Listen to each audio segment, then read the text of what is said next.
Senhores senadores e senadoras, como é sabido, nessa casa acabamos de protocolar, por volta das 14 horas, o requerimento da CPI das Cortes Superiores, desta feita subscrito por 29 senadores da República, com 13 fatos determinados lá elencados e que demandam, que exigem apuração.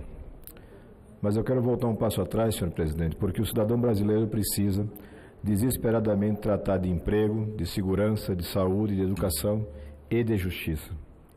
Mais do que nunca, a nossa sociedade demanda esses direitos básicos negados há séculos.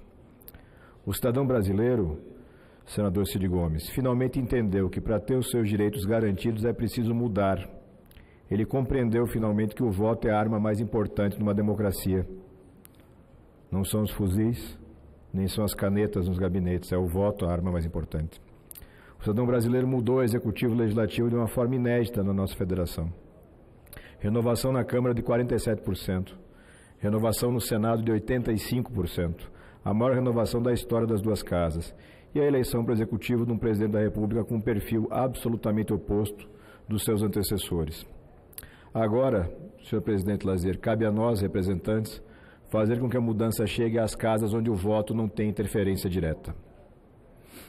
O cidadão brasileiro, mesmo naquele mais humilde rincão, fez seu dever de casa, entendeu que precisava mudar e fez a mudança que estava a seu alcance. A hora agora é de apurar se aqui no Senado da República nós temos coragem e independência suficiente para fazer a mudança que é necessária também nas mais altas cortes do Poder Judiciário. É notório, salta aos olhos, que a cúpula do Poder Judiciário apresenta sérios problemas. Ninguém está fazendo aqui qualquer tipo de acusação de prática de crime ou cometendo qualquer tipo de ato leviano com relação aos senhores ministros dos tribunais superiores, que eu repito, a toda oportunidade que tenho, não além do Supremo Tribunal Federal, temos o STJ, TST, STM e TSE. Um judiciário transparente e eficaz é pedra basilar de uma democracia sadia, mas um judiciário opaco, lento e seletivo é, pelo contrário, um prenúncio de ditadura. A ditadura dos poderosos, a ditadura daqueles que têm o maior poder econômico e, por conta disso, conseguem melhores condições de atuar naquela seara. Dezenas de fatos envolvendo ministros da Suprema Corte foram apresentados nesta casa ao longo dos últimos anos, utilizando a única ferramenta que é disponível ao cidadão comum, que é o pedido de impeachment. Todos esses, senador Lazier, todos eles foram sepultados em gavetas em atos de império dos presidentes dessa casa, sem que nenhum deles tivesse concedido ao plenário a possibilidade de apurar os fatos, porque ninguém está fazendo, repito novamente, condenação antecipada de quem quer que seja. Os 29 senadores que subscreveram esse pedido, 29, representam diretamente 53 milhões de eleitores. Diretamente. São parlamentares de 11 partidos diferentes, mais o senador Regufe, que está sem partido. Parlamentares de 19 estados diferentes da federação. Essa pauta não é minha, essa pauta é do Brasil. Absolutamente todos os requisitos legais estão atendidos no requerimento da CPI. O requerimento foi construído por muitas mãos, contando com colaboração dos colegas da casa e colaboração da sociedade civil. A dificuldade que nós vamos enfrentar não é uma dificuldade técnica. Essa barreira está certamente superada. A dificuldade que enfrentamos é política. Essa é a barreira que precisamos enfrentar. E aí eu busco uma adaptação de uma frase de um pensador antigo da Inglaterra e digo com toda tranquilidade que hoje a tal governabilidade é o último refúgio dos canalhas. Sob pretexto de governabilidade já se fez barbaridades nesse Brasil. Partidos foram destruídos, biografias foram arruinadas, sob justificativa de que era preciso garantir governabilidade. Nada disso se sustenta.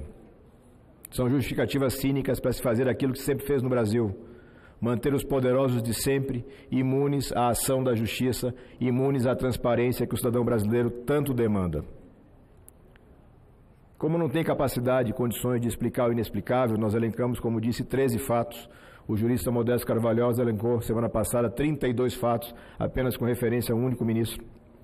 Como nenhum desses fatos consegue receber uma explicação plausível, adequada, eles partem para uma sistemática de ameaça, de confronto e de claramente dizer que uma CPI pode travar o Brasil.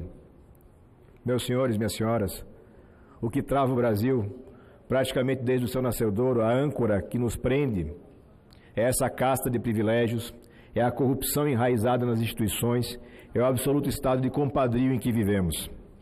Chega disso. O cidadão brasileiro não admite mais essa carga de mentira e de cinismo. O cidadão brasileiro se revolta. E muitas vezes, por falta de uma orientação, essa revolta é canalizada para destinos errados.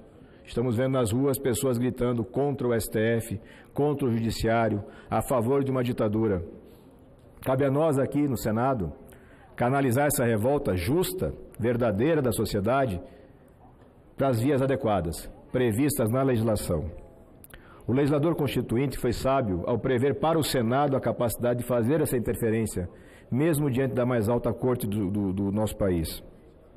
Porque não é possível mais deixar assim abandonado o desejo do brasileiro por uma justiça verdadeiramente transparente.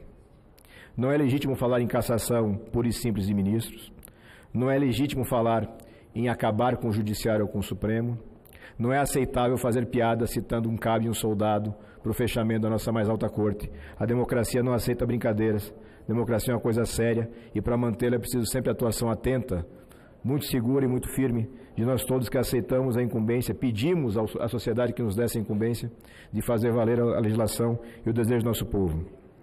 Mas nós temos que compreender também uma realidade histórica. Se o sistema, na sua mobilização, impede que a gente utilize os canais previstos na legislação, é claro que o cidadão vai continuar revoltado e a gente não sabe para onde essa revolta vai se destinar. É indispensável que o presidente Davi Alcolumbre cumpra a sua missão para a qual ele se dispôs, para a qual ele se candidatou, recebendo o meu voto, inclusive, de fazer a diferença nessa casa. Ninguém aqui veio para fazer a mesma coisa que estava sendo feita. Existe, sim, hoje uma janela para que a gente faça a mudança e é preciso lutar. Mas eu quero comunicar, claramente falando com vocês que são colegas, os servidores da casa e as pessoas que nos ouvem. Eu tenho duas certezas. Primeiro, que a história vai registrar a postura de cada senador e de cada senadora. A forma como se posicionam nessa situação vai ficar registrada na história, porque há muito tempo não tínhamos uma chance de fazer uma mudança tão importante. E quero comunicar um desejo, que as urnas mais adiante cobrem essa fatura, porque aqueles que se elegeram prometendo coragem e renovação e que no primeiro momento entregam para a sociedade covardia e traição têm que pagar esse preço. Eu não tenho a menor dúvida que o cidadão está acompanhando. Nós vamos em frente, vamos à luta, o Brasil merece uma mudança de verdade e eu tenho certeza que aqui, nesse Senado, temos condições de fazer essa entrega. Muito obrigado, senhor presidente. Cumprimento.